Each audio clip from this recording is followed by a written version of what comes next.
Okay जी, बिस्मिल्लाहिर्रहमानिर्रहीम and अस्सलाम वालेकुम इन अरबिक। जवानों और जवानियों, welcome back to the new lecture of first year physics. अच्छा, अब ये लेक्चर जो है ये स्पेसिफिकली है about the absolute gravitational potential energy, जो कि याद रखिएगा बच्चे बड़ा ही स्ट्रॉन्ग कंटेंडर है फॉर अ लॉन्ग क्वेश्चन। आ जाता है अक्सर, ठीक है जी, काफी लंबा चौड़ा भी है। बहुत सारे स्टूडेंट्स इसकी डेरिवेशन के लिए बड़े परेशान होते हैं कि यार ये रटेंगे कैसे, ठीक है जी। मतलब एक स्टेप के बाद दूसरा बड़ा लंबा चौड़ा, आपको तो पता ही होगा, ठीक है जी। सो अब इंशाल्लाह से आज इसमें थोड़ी सी ट्रिक्स भी हम समझेंगे, लेकिन एब्सोल्यूट ग्रेविटेशनल पोटेंशियल एनर्जी को समझने से पहले हमें बेसिक समझना होंगे। And one thing that I have found out, सही जी, that maximum number of students do not know the clear concept of potential energy. अब आप कहोगे कि सर पोटेंशियल एनर्जी तो पता है यार, क्या कह रहे हो, खुदा का खौफ करो। नहीं जी, बहुत सारों को नहीं पता, सही जी। सो पोटेंशियल एनर्जी को हमने पहले समझना है, ठीक है जी। और फिर एक टर्म है सिर्फ पोटेंशियल, उसके साथ एनर्जी नहीं लगाएंगे, सिर्फ पोटेंशियल का लफ्ज ये समझेंगे, राइट। फिर हम आएंगे अपने टॉपिक के ऊपर, absolute gravitational potential energy. So fasten your seat belts, ladies and gentlemen, boys and girls. The thing is कि ये लेक्चर जो है ये थोड़ा सा लंबा होने वाला है। एक तो आपको पता है कि ये कितना लंबा है, और कुछ मैं ये वाला भी ऐड कर रहा हूं, सो ये थोड़ा सा लंबा होने वाला है। सो थोड़ा सा आराम से, patience, okay. So potential energy, the energy of a body due to its position inside a field. अब ये बहुत इंपॉर्टेंट कॉन्सेप्ट है, समझें, सही जी। You need to understand this, please। इस वीडियो के इस पार्ट को आपने स्किप नहीं करना, right. Okay, the energy of the body due to its position. तो पहली मर्तबा मैंने देखिए पोजीशन और फील्ड को ब्लू में लिखा है इंटेंशनली। क्यों लिखा है अभी आपको पता चल जाएगा। सो सबसे पहले तो it is the energy of the body. Sir की kinetic energy is the energy of the body due to its motion ना, due to the motion of the body. Similarly it is the energy of the body because of its position. ये position के साथ related किसी body की जो energy है ये वो एनर्जी है, सही जी। तो number one, so it is related to a position. लेकिन अब सवाल यहां पर यह है कि उसके बाद मैंने लिखा हुआ है इनसाइड अ फील्ड, और ये मैंने इंटेंशनली लिखा है ताकि आप लोगों को यही चीज आपके दिमाग में मैं क्या कर सकूं, इंसर्ट करवा सकूं, इंजेक्ट करवा सकूं। पोटेंशियल एनर्जी को आप डिफाइन ही नहीं कर सकते अगर तो आप किसी फील्ड से बाहर हो, ठीक है जी। So it is actually a field related energy. It is a, यहां पर मैं लिख देता हूं, it is a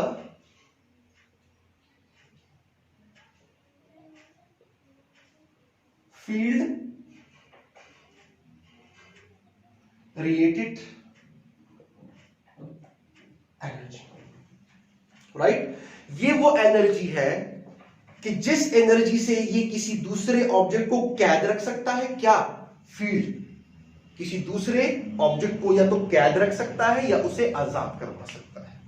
because field भी दो तरह के है ना, attractive field and repulsive field, right. लेकिन राइट नाउ हम अपने डिस्कशंस को लिमिटेड रखवाएंगे टू द अट्रैक्टिव फील्ड। क्यों? बिकॉज ग्रेविटेशनल फील्ड जो कि हमारा टॉपिक है is always of attractive nature, ये याद रखिएगा। तो आखिर में हम इसके ऊपर थोड़ा सा कॉन्सेप्ट के ऊपर आएंगे कि अट्रैक्टिव और रिपल्सिव में क्या है, ठीक है जी। लेकिन फिलहाल के लिए अब यहां पर it is a field related concept.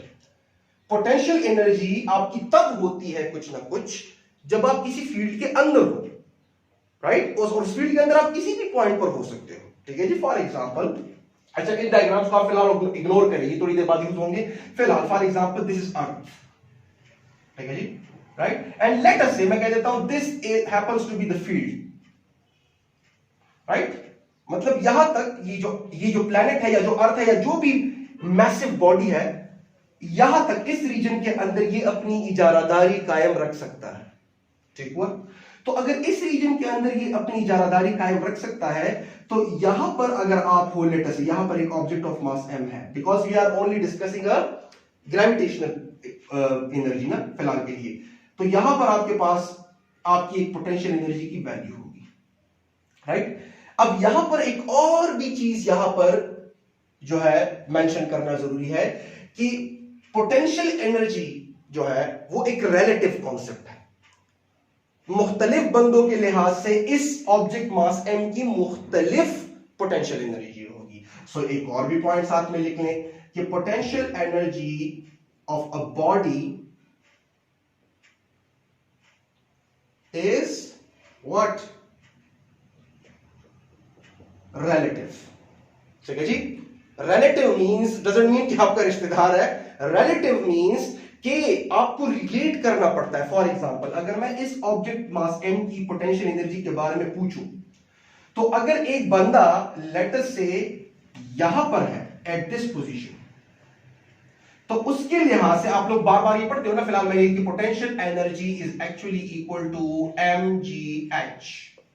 ठीक है जी, राइट। मैं थोड़ा सा इसको क्लियर कर देता हूं और थोड़ा सा मैं डिटेल्ड इमेजेस का बना देता हूं ताकि आप लोगों को क्लियर हो जाए। ठीक है, एक मिनट बच्चे। हाँ ठीक है, let me show it even more clear. Late us से ये पॉइंट है, यहां पर एक ऑब्जेक्ट ऑफ मास m पड़ा हुआ है। ठीक है जी। अब let us say this is u, right. Now this is u। ठीक है जी, यहां पर मैं लिख देता हूं। अगर आपसे कोई पूछ ले आपसे कि इस ऑब्जेक्ट की पोटेंशियल एनर्जी क्या है, मतलब जाहिर सी बात है इसका आपके लिहाज से कोई पोजीशन तो बनता है ना, तो आप कहते हो कि जितना उसका मास है मल्टीप्लाई बाय इस ग्रेविटेशनल फील्ड के अंदर जो एक्सेलरेशन प्रोड्यूस होती है जब ये ऑब्जेक्ट, ये अर्थ या कोई भी प्लेनेट जो है, ये जब इस मास को अट्रैक्ट करेगा तो जिस एक्सेलरेशन से अट्रैक्ट करेगा, एंड मल्टीप्लाई बाय कि उसकी हाइट कितनी है, उसका फासला कितना है। लेकिन हाइट किसके लिहाज से? राइट, बिकॉज हर एक बंदा अपने लिहाज से एक फ्रेम ऑफ रेफरेंस है। वो जहां पर खड़ा है तो वो अपनी मेजरमेंट्स वही से परफॉर्म करता है, उसका जीरो जो है उसका ओरिजिन वही से स्टार्ट होता है। फॉर एग्जाम्पल, अगर मैं लेट अस से, अगर मैं यहां पर, मैं आपको थोड़ा सा कार्टेशियन कोऑर्डिनेट सिस्टम बना के दे देता हूं। अगर मैं यहां पर हूं तो मेरा जीरो इधर से स्टार्ट होता है, और मैं जब मूव करता हूं तो मेरा जीरो मेरे साथ मूव कर रहा है, मेरा ओरिजिन मेरे साथ, मेरा पूरा का पूरा फ्रेम मेरे साथ मूव कर रहा है। ठीक हुआ बच्चे? सो यहां से जब आप करोगे तो this is your frame of reference. Let me draw it like this, because हर एक बंदा अपने आप में एक फ्रेम है, तो यहां से उसका जो हाइट बनता है, right, so you multiply it with that one. ठीक हुआ बच्चे? लेकिन अगर एक दूसरा बंदा जो यहां पर है तो उसका जीरो यहां से स्टार्ट होगा, राइट। वो कहेगा कि इसी ऑब्जेक्ट की जो पोटेंशियल एनर्जी है ना, this is the object potential energy with respect to you, but with him, let me call it him, so the potential energy of the same object with respect to him will be equal to mass of the same body multiplied by the gravitational acceleration of the same field। लेकिन अब जब वो height की value put करेगा तो height की value जो है वो लेटर से h1 पुट नहीं करता, बल्कि वो क्या कर देता है, वो क्या करेगा, वो h2 पुट करेगा। तो जाहिर सी बात है जब वो हाइट की मुख्तलिफ वैल्यूज पुट करेगा यहां पर, तो उसके लिहाज से इस ऑब्जेक्ट मास m की पोटेंशियल एनर्जी भी मुख्तलिफ होगी। ठीक हुआ बच्चे? Right, so that is the thing that I am trying to convey to you. So potential energy is a relative concept, मुख्तलिफ ऑब्जर्वर्स के लिहाज से, मुख्तलिफ फ्रेम्स ऑफ रेफरेंसेस के लिहाज से, मुख्तलिफ बंदों के लिहाज से किसी ऑब्जेक्ट की जो पोटेंशियल एनर्जी है वो मुख्तलिफ हो सकती है। ठीक है जी, राइट। अच्छा, ये आपके पास सिचुएशन आ गई है, and it is the energy related to the field. It is the energy related to the field. अगर फील्ड ना होगा तो पोटेंशियल एनर्जी का तो सवाल ही पैदा नहीं होता। ठीक है जी, राइट। अच्छा, अब ये जो चीज है, ये जो मैं बात कह रहा हूं, ये this one, it is a field related energy, the energy of the body because of its position. ये तो क्लियर हुआ, लेकिन वो पोजीशन जो है वो एवे ही नहीं होना चाहिए, वो फील्ड के अंदर होना चाहिए, तब आप पोटेंशियल एनर्जी को डिफाइन कर सकोगे। तो इस पे मैं थोड़ा सा आपका ईमान ज्यादा पुख्ता कराने के लिए मैं चला जाता हूं वर्क एनर्जी प्रिंसिपल की तरफ। पढ़ा है ना आप लोगों ने work energy principal? So let us do that. So kindly अगर आप इसको नोट करना चाहते हैं तो नोट कर लें, प्लीज वीडियो को पॉज करके नोट कर लें ताकि मैं नेक्स्ट चीज की तरफ जा सकूं। ओके, आई बिलीव नोट कर लिया होगा। ठीक है, so let me wipe this thing off. So अब मैं ये चीज की ये फील्ड रिलेटेड एनर्जी का क्या मतलब हुआ। सो जाते हैं वर्क एनर्जी प्रिंसिपल के थ्रू, ताकि आपको थोड़ा सा डिफरेंट एंगल से मैं कन्विंस कर सकूं। ठीक है जी। सो ये आपके पास हुआ, राइट। इसको मैं फिलहाल रहने देता हूं, देखते हैं शायद काम आ जाए हमारे, right. So work energy principal, work energy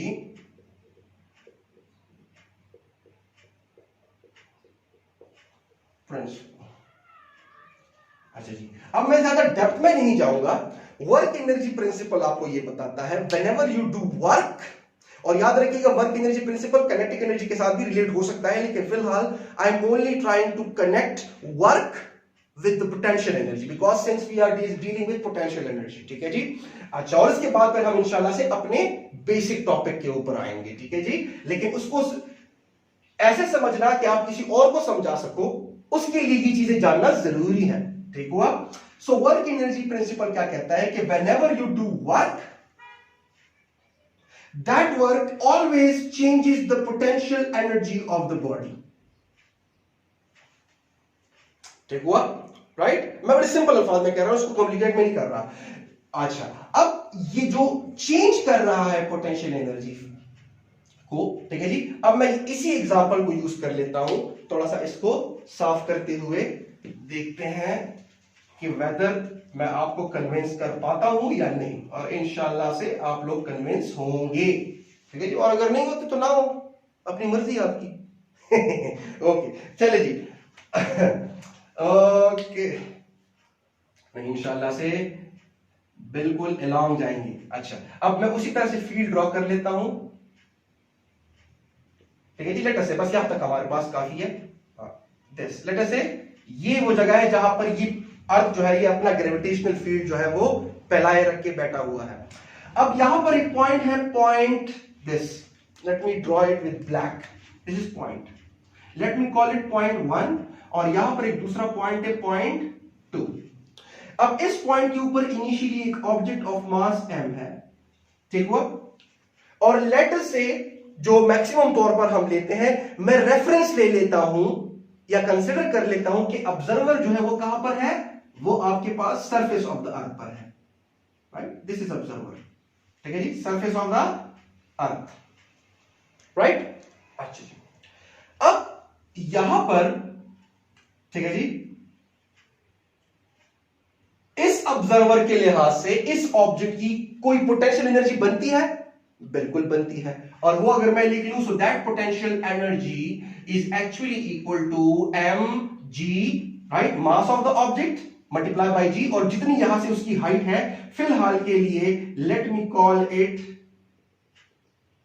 height h1, so that happens to be h1। ठीक हुआ। और दिमाग में रखना है कि याद रखिएगा potential energy is relative concept, observer कोई भी हो सकता है, लेकिन फिलहाल के लिए जो ऑब्जर्वर मैं कंसीडर कर रहा हूं वो सरफेस ऑफ द अर्थ पे कंसीडर कर रहा हूं। ओके, और मैं बात इस ऑब्जर्वर के लिहाज से करूंगा, या ये मैं ये आप मुझे ही समझे कि ये मैं हूं। ठीक है। अच्छा, अब अगर मैं इस ऑब्जेक्ट को यहां से लेकर यहां तक ले आऊं, ठीक है जी, तो पहले तो मुझे एक बात बताएं, क्या ये खुद जाएगा? क्या ये जो मार्कर है ये खुद से इस पोजीशन से इस पोजीशन तक आ सकता है? नहीं, खुद से कभी नहीं आएगा, right, because gravitational field is of attractive nature. ठीक है जी। तो यहां से यहां तक, देखें, यहां से लेकर यहां तक खुद आएगा अगर मैं इसको रिलीज करूं लाइक दिस। ठीक हुआ बच्चे। लेकिन यहां से लेकर from this position to this point कभी भी ये खुद से नहीं जा सकता। सही जी। तो अगर मैं इसको यहां से यहां तक लेकर आना चाहता हूं तो I have to do some work against what? Against the gravitational field. ठीक है जी। सो जब मैं इसको यहां से लेकर यहां तक लेकर आता हूं, जाहिर सी बात है ये ऑब्जेक्ट यहां से यहां तक आया ना, तो जाहिर सी बात है कि potential energy at point 1 was actually this with respect to this observer, and now with respect to the same observer the potential energy of the same mass at position 2 that will be equal to what? mgh2। अब जाहिर सी बात है यहां पर potential energy आपने बढ़ा दी और यहां पर पोटेंशियल एनर्जी कम थी। अच्छा, अब हमें पता है कि energy can neither be created nor destroyed. अब ये ऑब्जेक्ट जब यहां से यहां तक गया है तो इसकी पोटेंशियल एनर्जी में राइज आया है, बिकॉज H2 ज्यादा है, right? This happens to be H2,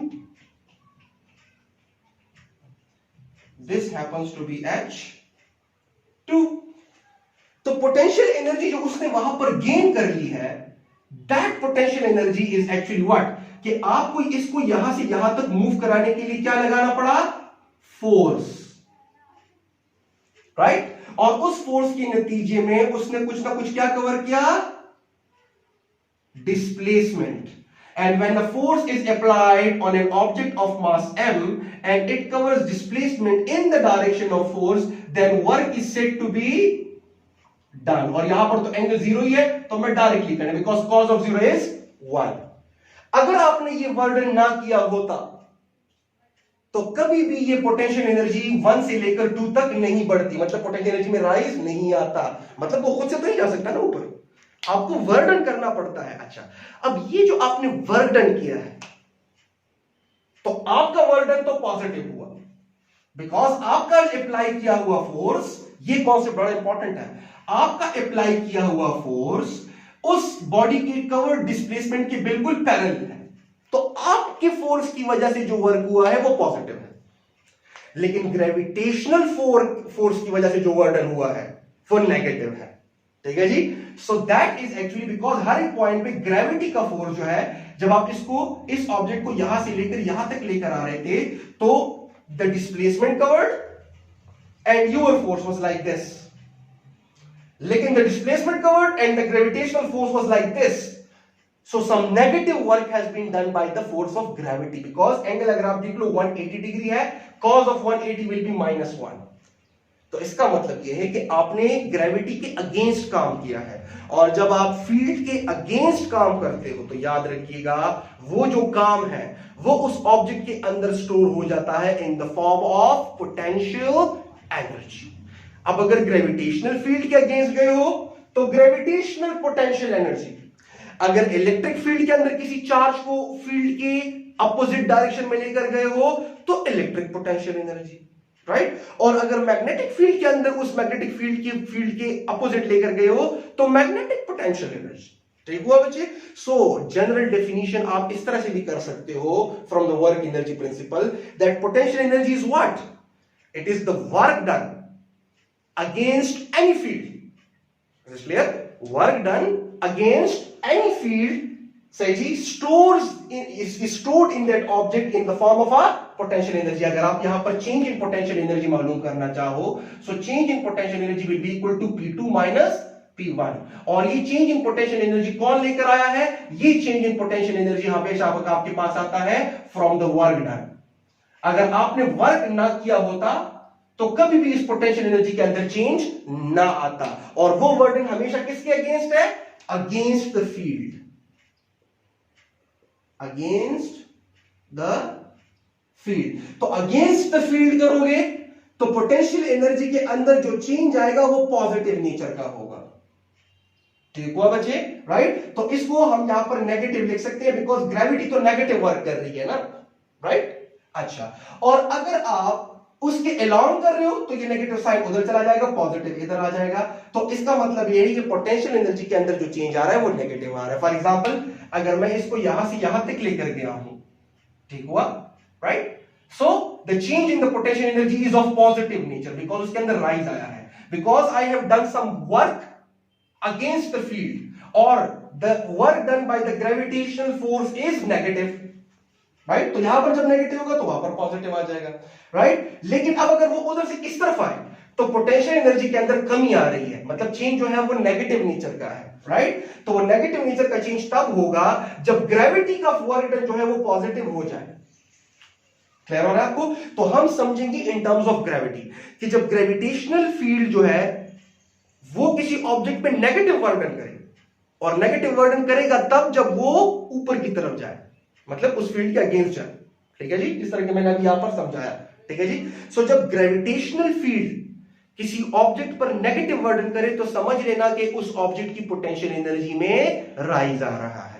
और उल्टा भी कह सकते हो कि जब ग्रेविटेशनल फील्ड किसी ऑब्जेक्ट पे पॉजिटिव वर्क करे, मतलब ये नीचे की तरफ जा रहा है, तो तो ऑटोमेटिकली समझ लेना कि उस ऑब्जेक्ट की पोटेंशियल एनर्जी में कमी आ रही है. I think it's worth noting. Let me right it down. से जी व्हेन FG मींस, या मैं कह देता हूं ग्रेविटेशनल फील्ड. सही जी, ग्रेविटेशनल फील्ड है, गर्लफ्रेंड नहीं है. ठीक है जी. व्हेन ग्रेविटेशनल फील्ड, ठीक है जी, do some negative work on a body, then potential energy, gravitational potential energy of the body increases. सही जी. और इसको उल्टा भी कह सकते हो कि मैं ब्लू से रिप्रेजेंट कर रहा हूं कि व्हेन ग्रेविटेशनल फोर्स या gravitational field do some positive work, ठीक है जी, then the gravitational potential energy increases के बजाय क्या हो जाएगा, डिक्रीजेस हो जाएगा. ठीक हुआ बच्चे. बच्चे ये पॉइंट जरा नोट कर ले, शाबाश, जल्दी. राइट. तो अब इसके बाद जो है हम अपने ओरिजिनल चीज की तरफ जा रहे हैं, that is absolute gravitational potential energy. ठीक है जी. अगर ये कॉन्सेप्ट्स आपके क्लियर हो गए हैं तो बच्चे वो चीज समझना बड़ा आसान हो जाएगा. और दिमाग में रख के फिर से बता रहा हूं, it is a field related energy. और अभी हम समझने लगे हैं कि ग्रेविटेशनल जो पोटेंशियल एनर्जी है वो नेगेटिव भी हो सकता है और पॉजिटिव भी हो सकता है. और यही चीज दरमियान में ऑटोमेटिकली अपने आप को जो है अनफोल्ड करती चली जाएगी. ठीक है जी. सो काइंडली जल्दी लिख ले. शाबाश बच्चे, शाबाश जवानों, जल्दी करो. शाबाश. ओके, वीडियो को पॉज करके आई बिलीव आप लोगों ने लिख लिया होगा. I am going to wipe this thing off. ठीक है जी. ओके, ये मैं वाइप आउट करवा देता हूं. ठीक है.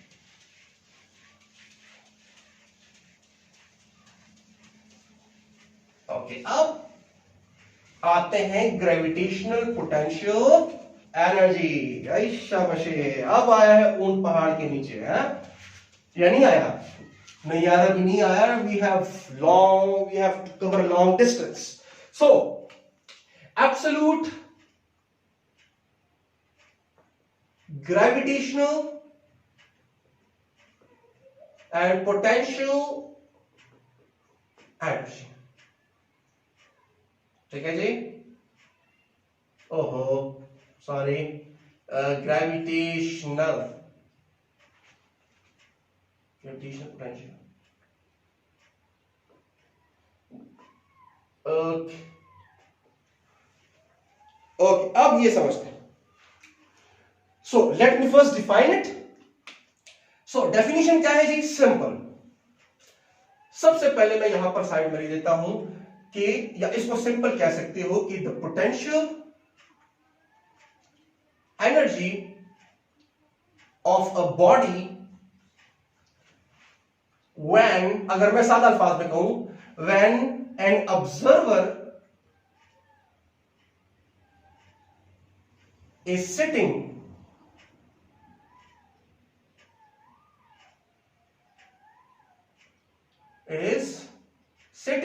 or at, when observer is at the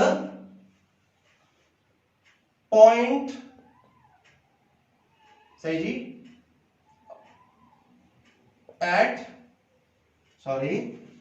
point at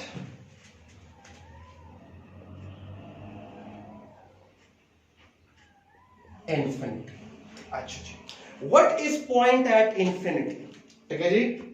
ऐसे भी डिफाइन करते हैं. और चलिए दूसरी भी डिफिनेशन में लिख देता हूं कि वर्क डन, जो कि वर्क एनर्जी प्रिंसिपल की तरफ से आता है, work done in order to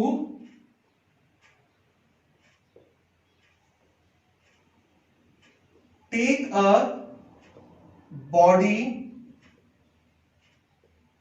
from a point inside a field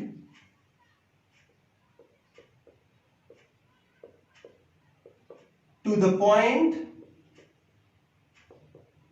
at infinity.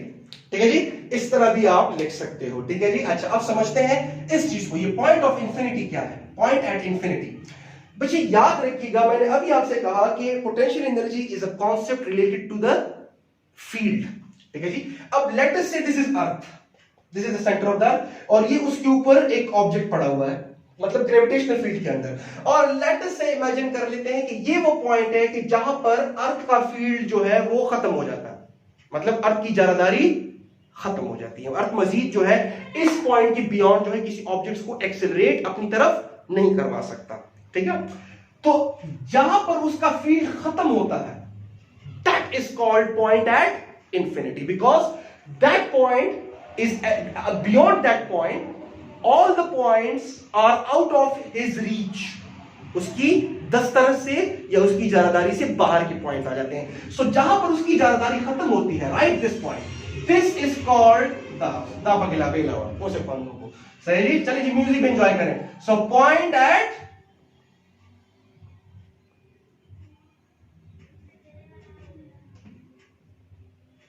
Infinity, right.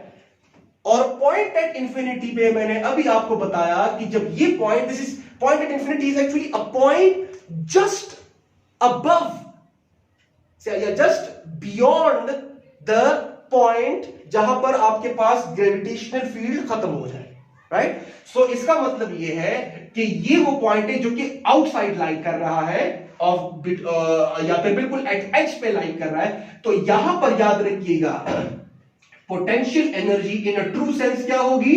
Zero होगी, बिकॉज जो ऑब्जर्वर है उसको हम कंसिडर करने लगे हैं कि वो कहां पर बैठा है? बिल्कुल फील्ड के आखिरी पॉइंट पर, जो कि बस खत्म हो गया है, वहां पर बैठा है। ठीक है जी, जहां पर फील्ड खत्म हो गया है।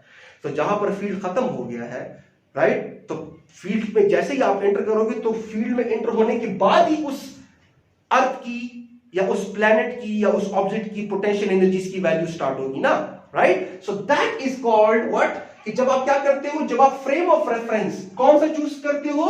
जहां पर फील्ड बिल्कुल खत्म होने लगे। तो इस पॉइंट की से उस पॉइंट से, देखिए, जब आप एक ऐसा पॉइंट कंसिडर करते हो जहां पर फील्ड खत्म हो जाए और ऑब्जर्वर को आप वहां पर कंसिडर करके किसी भी ऑब्जेक्ट की पोटेंशियल एनर्जी मालूम करो, so that potential energy will be given a special name of absolute gravitational potential energy.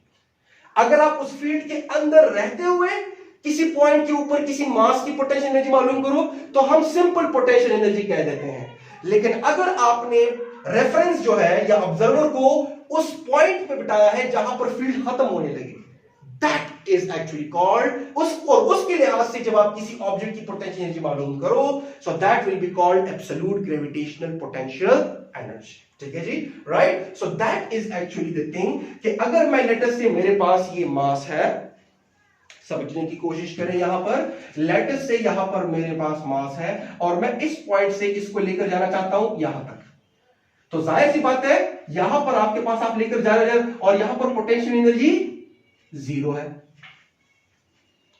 तो अब समझ में ये आता है कि हमने तो ये देखा कि पोटेंशियल एनर्जी जब आप इस तरफ जा रहे हो तो बढ़ रही है, जो अभी मैंने एग्जांपल दिया।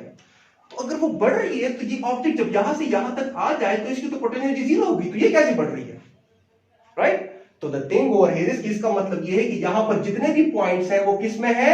वो नेगेटिव में है, राइट। तो बढ़ने का तो मतलब तभी बनता है ना when you are moving from negative numbers, right, and you are slowly and gradually increasing towards zero, और उसके बाद फिर पॉजिटिव। लेकिन पॉजिटिव तो स्टार्ट नहीं हो सकते बिकॉज पोटेंशियल एनर्जी यहां पर जीरो हो जाती है। तो इसका मतलब ये है कि पोटेंशियल एनर्जी की वैल्यूज जब आप उस पॉइंट से देखते हो, जब आप यहां पर बैठकर मुशाहिदा करते हो किसी भी पॉइंट पर किसी भी ऑब्जेक्ट की पोटेंशियल एनर्जी के का मेजर जब आप करते हो, तो वो उनकी वैल्यूज क्या आएंगी?